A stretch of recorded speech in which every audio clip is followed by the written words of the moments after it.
नमस्कार, मैं हूं सिद्धि सिंह और आप देख रहे हैं आगाज एक्सप्रेस। झारखंड विधानसभा चुनाव में भाजपा ने अपने स्टार प्रचारकों की पूरी ताकत झोंक दी थी।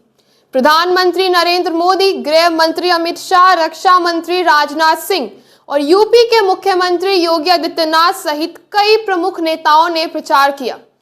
मोदी ने 6 रैलियां और रांची में एक रोड शो किया, जबकि अमित शाह ने 1 दर्जन से ज्यादा सभाओं में हिस्सा लिया। इसके बावजूद भाजपा का जादू वोटरों पर असर नहीं डाल सका। वहीं इंडिया गठबंधन के स्टार प्रचारक मुख्यमंत्री हेमंत सोरेन और उनकी पत्नी कल्पना सोरेन ने 100 से ज्यादा सभाएं और रोड शो किए। उनकी जोड़ी ने भाजपा के प्रचार अभियान पर भारी बढ़त बना ली। 1 नवंबर से 18 नवंबर तक एनडीए के स्टार प्रचारकों ने विजय झारखंड अभियान के तहत 185 चुनावी सभाएं की। इसमें भाजपा और सहयोगी दलों के नेताओं ने हिस्सा लिया, लेकिन 2019 के चुनाव के मुकाबले भाजपा की सीटें कम हो गई। पिछली बार भाजपा को 25 सीटें मिली थी, जो घटकर 21 रह गई। बता दें कि भाजपा के राष्ट्रीय अध्यक्ष जेपी नड्डा ने 6 सभाएं की, शिवराज सिंह चौहान ने 25, हेमंत विश्व शर्मा ने 38, राजनाथ सिंह ने 7 और योगी आदित्यनाथ ने 13 सभाओं को संबोधित किया।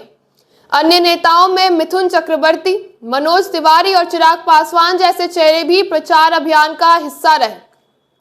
डुमरी जैसे महत्वपूर्ण सीट पर गृह मंत्री अमित शाह और हेमंत विश्व शर्मा ने प्रचार किया। सिल्ली और लोहरदगा सीटों के लिए भी शीर्ष नेताओं ने सभाएं की।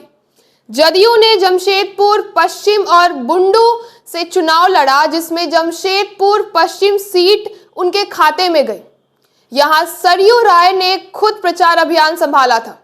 आपको बता दें कि झारखंड में बीजेपी के सह प्रचारी बनते ही हेमंत विश्व शर्मा ने संथाल परगना इलाके में कथित बांग्लादेशी घुसपैठ का मुद्दा उठाया। अन्य बीजेपी नेताओं ने लव जिहाद और लैंड जिहाद की बात की और दावा किया कि बांग्लादेशी घुसपैठिए आदिवासी इलाके में आकर महिलाओं से शादी कर उनकी संपत्ति हड़प रहे। प्रधानमंत्री मोदी ने भी चुनावी सभाओं में घुसपैठ को मुद्दा बनाया था, लेकिन बीजेपी ने अपने चुनाव प्रचार में आदिवासियों की रोटी माटी बेटी की सुरक्षा को केंद्र में रखा और बाकी मुद्दों को नजरअंदाज कर दिया। हालांकि चुनावी नतीजों से पता चलता है कि संथाल परगना में ये रणनीति असफल रही और पार्टी एक भी सीट नहीं जीत पाई।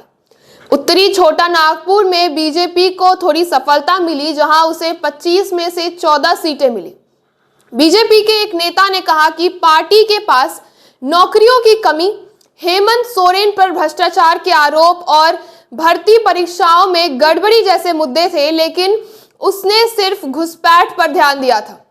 कुर्मी महतो और समुदाय के नेता जयराम महतो ने कई सीटों पर बीजेपी को एनडीए को नुकसान पहुंचाया है। उनकी पार्टी को 11 सीटों पर ऐसे वोट मिले जो हार जीत के अंतर से ज्यादा थे। इसमें बीजेपी की सहयोगी आजसू को सबसे ज्यादा नुकसान हुआ, जो सिर्फ 1 सीट जीत पाई है। महिला मतदाताओं की ज्यादा वोटिंग भी एनडीए की हार की वजह बनी है। चुनाव आयोग के अनुसार 91.16 लाख महिलाओं ने वोट डाला, जो पुरुषों से 6 लाख ज्यादा थे।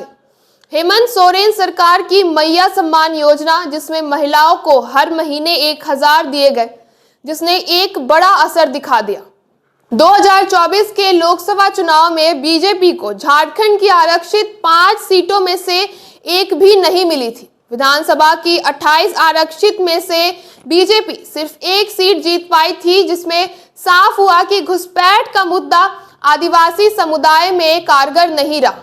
झामुमो और इंडिया गठबंधन ने प्रचार किया कि जांच एजेंसियां हेमंत सोरेन को सिर्फ इसलिए निशाना बना रही है क्योंकि वो आदिवासी है।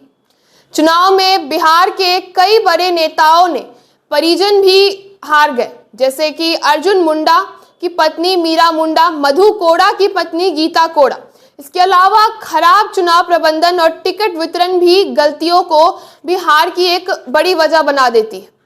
7 सीटों पर गलत उम्मीदवार खड़े किए गए और बागियों में से निपटने में भी पार्टी असफल रही।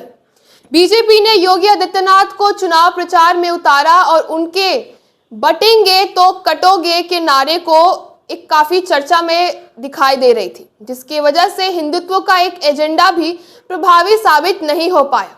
तो ऐसे तमाम खबरों के लिए जुड़े रहिए हमारे साथ और देखते रहिए आगाज एक्सप्रेस।